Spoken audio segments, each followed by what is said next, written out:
Hello, welcome back to our channel Bengali blogger Moumita. তোমরা সবাই কেমন আছো? আশা করি তোমরা সবাই খুব খুব খুব ভালো আছো।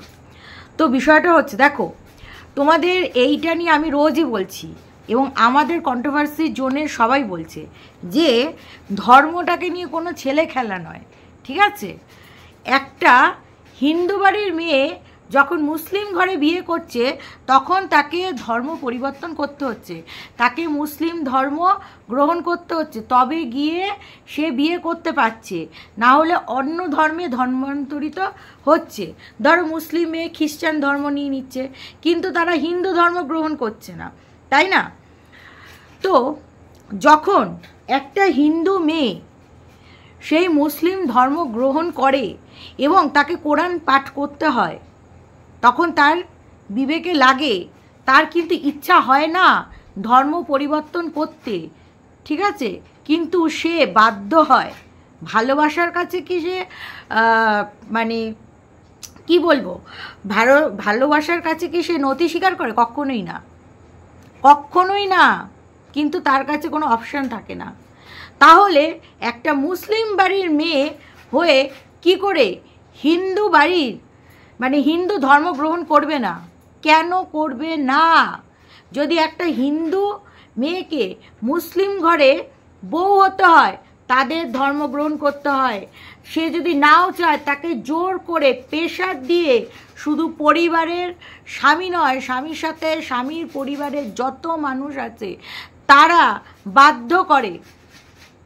কিন্তু একটা মেয়ে সে রেস্টি করেছে, ঠিক আছে, মুসলিম বাড়ির মেয়ে হিন্দু বাড়িতে এসছে, রেস্টি করেছে, ওই পর্যন্ত ঠিক আছে। কেন মন্দিরে যাবে? কেন মন্দিরে গিয়ে সিঁদুর নিয়ে ছেলে খেলা হবে? বলছে এরা যে আমরা রীতিনীতির মেনেই বিয়ে করিনি, শুধু সিঁদুর দান করেছি। তাহলে কেন ম্যারেজ রেজিস্ট্রি অফিসে কেন সেই সিঁদুরটা পরা হলো না? কেন মন্দিরে যেতে হলো? কেন শাখা পলা নিয়ে নাটক করতে হলো? সবই কন্টেন্ট, ভিউয়ার্সটা চেয়েছে তাই? ও মানে ভিউয়ার্সটা যা চাইবে তাই? আচ্ছা, কাল যদি ভিউয়ার্সটা বলে যে ফারিয়া তুমি তোমার ধর্মটাকে পরিবর্তন করো প্লিজ, মানে ধর্ম সব থেকে বেশি আপন।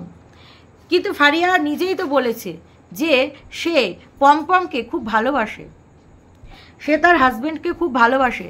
তাহলে যদি ভালোবাসে, কেন ধর্ম পরিবর্তন করবে না?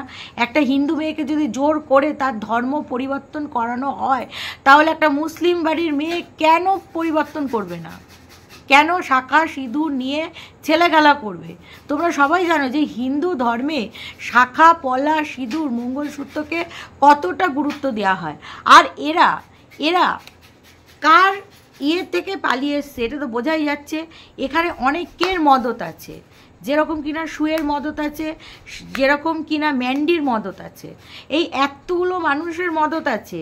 কেউ সামনে থেকে মদত জুগিয়েছে, কেউ পিছন থেকে মদত জুগিয়েছে, কেউ ফ্রন্ট ক্যামেরায় মদত জুগিয়েছে, কেউ ব্যাক ক্যামেরায় মদত জুগিয়েছে। তো এখানে পরিষ্কার বোঝা যাচ্ছে যে এদের বিবাহটাতে মানে ম্যান্ডি পুরোপুরি সমর্থন। আচ্ছা, বিষয়টা হচ্ছে যে যেই ফারিয়ার কিনা ভিউজ হচ্ছিল না, সাবস্ক্রাইবারও হচ্ছিল না, ম্যান্ডির সংস্পর্শে এসে ম্যান্ডির পরকীয়াটাকে প্রমোট করে এ কিন্তু প্রচুর সাবস্ক্রাইবার গেন করেছে। আর বিয়ের পরে রোম্যান্স দেখিয়ে 50,000 সাবস্ক্রাইবার গেন করেছে।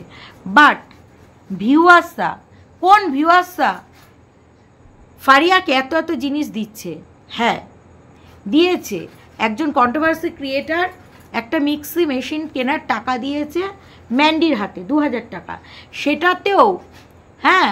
সেটাতেও পমপম কি বলছে? সেটাতে পমপম বলছে যে 2000 টাকা আমরা চাইলে আরও দামি মিক্সি কিনতে পারতাম, কিন্তু 2000 টাকার মিক্সিটাই কিনেছি, এইটার দাম 1999 টাকা। ভাই, তোর যদি এতই অকাত থাকে, তুই যদি এতই কিনতে পারিস, তাহলে বাড়ি থেকে এসিটা টিভিটা কেন চুরি করে এনেছিস? আর ভিউয়ার্সটা যখন তোকে দিচ্ছে তুই কেন নিচ্ছিস? তোর যদি এতই ক্ষমতা থাকে তো তুই নিবি না। তো নিশ্চয়ই লোভ আছে। তুই নিজেও বলছিস যে এই জিনিসগুলো আমাদের সংসারের প্রয়োজন। এবং ফারিয়া নির্লজ্জের মতন বলছে যে আমরা বিয়ে করেছি, তোমরা আমাদের ডাকো। মানে ও জানে যে কোনো ছোট চ্যানেল হোক বা কোনো চ্যানেল যদি ওকে ডাকে, তো নতুন বিয়ে হয়েছে কেউ কোনো গিফট দেবেই, সেই সাথে খাওয়া দাওয়া করাবে, ঠিক আছে। মানে ওর এতটাই লোভ, ও এখন লোকের বাড়িতে খেয়ে দিয়ে বেড়াবে আর কি, ঠিক আছে। তারপরে জিনিসপত্র নেবে। এবং ওর যে সংসারে কোন কিছু দরকার, একটা দেখো নতুন সংসার পাততে গেলে যখন জিরো থেকে পুরোটা শুরু করবে, তখন সংসারের খুঁটিনাটি প্রচুর প্রচুর জিনিসপত্র লাগে। এবং কী কী জিনিসপত্রগুলো লাগছে ফারিয়া কিন্তু আমাদের সামনে ভিডিওর মাধ্যমে বলে দিচ্ছে যে আমার এইটা দরকার, ওইটা দরকার। মানে খুব কয়েকদিন ধরে বলছে fridge fridge fridge fridge fridge করছে, যে আমাদের ফ্রিজ নেই, খাবার রাখতে পারছি না, এই গরমে এসির মধ্যে রেখেছি, বাসি খাবার খাচ্ছি, পান্তা খাচ্ছি, এই খাচ্ছি, ওই খাচ্ছি। ভাই কোন ভিউয়ার্স ওকে 10,000 টাকা পাঠিয়ে দিল? তারা কোনো অনাথ আশ্রমে কখনো দান করে না, তারা কোনো পথ শিশুকে কখনো দান করে না, অথচ একজন স্বাবলম্বী এরা ইউটিউব থেকে ফারিয়া যথেষ্ট ভালো টাকা আর্ন করে। না হলে দেখো ওর পম্পম কিন্তু কোনো কাজকর্ম করে না, ঠিক আছে। আগে যেটুকু করতো, ঠিক আছে, কিন্তু বিয়ে করার পরে সে কোনো কাজই করছে না, সে ইউটিউবটাকেই ভরসা করেছে এবং ফাজিল ফকরামি করছে, ভাবছে এইভাবে করে চলবে। কিন্তু ভাই দর্শকদের খচিয়ে দিলে কিন্তু অসুবিধা আছে, দর্শকদের খচিয়ে দিলে অনেক বড় বড় চ্যানেল আছে, ভিউজ পড়ে যাবে। তো বউকে অন ক্যামেরায় কখনো লেডি কুকুর বলো আর ছাগল বলো, তাতে কয়েকদিন ভিউজ আসবে, প্রথম তো রোম্যান্স দেখছে, নতুন বিয়ে হয়েছে, ভিউজ আসবে, বাট সবসময় কি আসবে না। আমি ভাবি যে কোন এত বেয়াক্কিলি মানে ভিউয়ার্স আছে যে 10,000 টাকা পাঠিয়ে দেবে, মানে টাকা কি এতটাই ইজি, এতটাই সস্তা? ভাই আজকাল কেউ নিজের আত্মীয়কে কেউ চাইলে দিতে চায় না 10,000 টাকা, সেখানে ভিডিও দেখে ভিউয়ার্স। এর মধ্যে ডালমে তো কুছ কালা হ্যাই, কোনো কি একটা চক্র চলে বলো তো দর্শক বন্ধুরা? এই যে কিমা বাংলাদেশ থেকে এত এত টাকা ওকে দেয় কেন? বাচ্চাটিকে ভালোবাসে। ভাই এত ভারতবর্ষে এত রাস্তায় পথ শিশুরা রয়েছে, অথচ ওকেই ভালোবাসছে। কেউ বক্স লাখ টাকার খাট দিয়ে দিচ্ছে, কেউ আলমারি দিয়ে দিচ্ছে, কেউ এই দিয়ে দিচ্ছে। এর ভেতরে কোনো একটা চক্র আছে, আর সেটা ভারতবর্ষের মানুষরা জানি না কেন কীভাবে সবাই সাপোর্ট করে। এগুলো একটা বিশাল চক্র চলে, পয়সার একটা বিশাল লেনদেন চলে, যেটা কিন্তু ভালো না, যেটা কিন্তু হানিকারক। হয়তো মানুষের লোভ বৃদ্ধি পায়, জানো তো, কারণ মানুষের প্রচুর প্রচুর লোভ হয় যে ঠিক আছে পাচ্ছি, আজকে আমি একটা মানে জলের বোতল পেয়েছি, কালকে আমি একটা ফ্রিজ পাবো, আমি যখন ফ্রিজ পেয়েছি এবার আমি এসি নেব, এবার যখন আমি এসি নিয়েছি এবার তাহলে আমি একটা বাড়ি নেব, তা এরপরে আমি একটা গাড়ি নেব। মানে এইভাবে করে লোভটা বেড়েই যাবে, সেই লোভটা কমাতে পারবেন, আর তারপরেই হবে দুর্ঘটনা। না আমি ভাবি যে মানে কত মানুষ গরিব, কত মানুষ রোগের জন্য ট্রিটমেন্ট করতে পারে না, ক্যান্সার আক্রান্ত থাকে, কত মানুষ, তাকে কেউ কখনো 10, 20, 5 টাকা সাহায্য করতে চায় না। ফেসবুকে দেখবে কোনো একটা পোস্ট দেবে, তাতে বিশাল কথা, বা কেউ একটা আশেপাশে আমরা দেখব যে তার অসুবিধা, তারপরেও আমরা দিতে চাই না। কিন্তু জানি না কোন ভিউয়ার্স এই ধরনের মানে সে টাকা দিচ্ছে, তো সে যাই হোক। কিন্তু ফারিয়াকে আর পমপমকে দর্শকদের কাছে, ভিউয়ার্সদের কাছে ক্ষমা চাইতেই হবে, কারণ এরা থ্রেট করেছে, এত অন্যায় করেছে, তারপরে থ্রেট করেছে। তো মানে প্রতিবাদ আমাদের চলবেই, ঠিক আছে, নোংরামির প্রতিবাদ অবশ্যই হবে। এক তো অন্যায় করেছো, তারপরে থ্রেট করছো, কেস করবে, এই করবে, সেই করবে। তুমি যাও যেখানে কেস করতে যাও, যে কোনো সাইবার ক্রাইমে যাও, অফিসে যাও, যেখানে খুশি যাও, কয়েকটা ভিডিওর ফুটেজ শুধু আমরা দেখাবো, আর কিচ্ছু না। বাদবাকিটা ওখানে গেলে সবই বুঝে যাবে। কই কেস টেস নিয়ে এখন তার কোনো কথা নেই, হুমকি চুমকি। আসলে পম্পম তুমি একটু সংযত হয়ে থাকো, ওয়াইটির বাজারে নতুন নেমেছো, এটা করেই যখন খেতে হবে না, তো এটাকে রেসপেক্ট দাও, সম্মান দাও। কন্ট্রোভার্সি ক্রিয়েটাররা কেউ হাবাইতে ঘর থেকে উঠে আসেনি, তোমাদের মতন কেউ ভিখারি ঘর থেকে উঠে আসেনি, ঠিক আছে। পড়াশোনার তো কোনো কিছুই নেই, ক্লাস 4 পর্যন্ত পড়তে পারোনি, বিদ্যার ওই বহর। আগে নাকি লাইট মিস্ত্রির কাজ করতে, বিয়ের পরে তো সেটাও চুলোর দুয়ারে শুধু ফাজলামি ফকরামি আর ঘোরা ফেরা।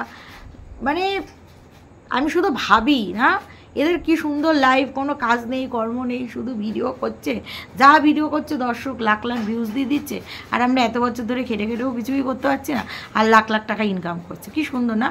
মানে কোনো পেটে সেইভাবে বিদ্যা নেই, কোনো যোগ্যতা নেই, কোনো একটা ইংলিশ বলতে পারে না ঠিক করে, উচ্চারণ ঠিক করে বলতে পারে না, কিচ্ছু নেই, অথচ এরা এত এত টাকার মালিক। যাই হোক, সে ঠিক আছে, যার যার ভাগ্য আপনা আপনা। তবে পমপমকে আর ফারিয়াকে ক্ষমা চাইতেই হবে, ক্ষমা চাইতেই হবে, না হলে এই প্রতিবাদ চলবেই। কারণ ধর্ম নিয়ে, একটা হিন্দু ধর্মের সিঁদুর শাখাকে নিয়ে মানে নছল্লাগিরি মেনে নেব না। এটা আমাদের হিন্দুদের কাছে আত্মসম্মান, মহিলাদের এটা একটা আত্মসম্মান, মহিলাদের এটা একটা মান। সিঁদুরের অনেক মর্ম আছে, ঠিক আছে? বিয়েতে এমনি এমনি 7 পাক ঘোরে না, 7 পাকের 7টা পাকের এক একটা পাকের মানে আছে, ঠিক আছে? বিয়ের যে মন্ত্রগুলো উচ্চারণ করা হয় তাতেও মানে আছে, সেগুলো বুঝতে হবে। কন্টেন্টের জন্য মেহেন্দি লাগালাম, হ্যাঁ মেহেন্দি, হ্যাঁ রজনে বালি, তারপরে কখনো শাখার দোকানে গিয়ে শাখা পরে আসলাম, বিবাহটা বললো তাই সিঁদুর পরলাম। আমাদের বিয়ে হয়ে গেছে, আমরা সিঁদুর শাখা কিছুই পরেছিলাম না, অথচ বিবাহদের মন জোগাতে আমরা শাখা সিঁদুর নিয়ে বেশি বেশি করে কন্টেন্ট করছি। যত সিঁদুর নিয়ে এরা কন্টেন্ট করছে তত আমাদের এখানে বীজে, জানি না দর্শকরা তোমাদের বীজে কিনা, দেখবে এরা কিন্তু ইচ্ছা করে সিঁদুরটাকে নিয়ে করছে, এতটাই অসভ্য। আমার তো খুব ডাউট আছে, পমপমও কি সত্যি হিন্দু, নাকি এরা মানে হিন্দু ধর্মটাকে নিয়ে ছেলে খেলা করছে? সত্যি কি হিন্দু? জানি না এদের বাড়ির লোক মেনে নেবে কিনা। তো বলছিল তো এদের বাড়ির লোক, পমপমের বাড়ির লোক মেনে নেবে। তারপরেও তো দেখলাম ভালোই সংসার গুছিয়ে উঠছে, কখনো এসি, কখনো কি বলে টিভি, ওটা দুটো তো চুরির জিনিস এসে গেছে, বাদবাকিটা ম্যান্ডি দিদি দিচ্ছে, কেউ কোনো কন্ট্রোভার্সি ক্রিয়েটার মিক্সি মেশিন দিচ্ছে, কেউ টাকা দিচ্ছে, কেউ শাড়ি দিচ্ছে, কেউ বেডশিট দিচ্ছে। ভালোই আছে ভাই, ভাই এরা বিয়ে করে সেলিব্রিটি হয়ে গেছে ভাই, কেউ কিছু দিচ্ছে। হ্যাঁ, আর কত এরকম গরিব বাবার মেয়ে আছে যারা কিনা বিয়ে দেওয়ার সামর্থ্যটুকু নেই, মানে সেই পয়সাটুকু তাদের কাছে নেই, পয়সার জন্য কত মেয়ের বিয়ে আটকে যায়। আর এখানে এইরকম নচ্ছল্লাগিরি মারা হচ্ছে, অথচ কেউ ভাড়া দিয়ে দিচ্ছে, কেউ। যাই হোক, বিষয়টা হচ্ছে যে এখনও কিন্তু এরা ক্ষমা চায়নি দর্শকরা, ঠিক আছে? এদের ক্ষমা চাইতেই হবে, ঠিক আছে? তোমরা এইটা লেখো, হোক হোক হোক প্রতিবাদ, হ্যাশট্যাগ হোক হোক হোক প্রতিবাদ, ঠিক আছে? আর যদি এরা এটাতেও কথা না শোনে, তোমরা জাস্ট ফর ইগনোর, বয়কট করো, বয়কট করো। কত বড় বড় চ্যানেলকে তোমরা ফেলে দিতে পেরেছো। তো এই রকম একটা চ্যানেলকে আমার মনে হয় মানে নিজের ধর্মকে, এরকম চ্যানেলকে সাপোর্ট করা মানে নিজের ধর্মকে অসম্মান করা, নিজের ধর্মকে নিয়ে খিল্লি করা।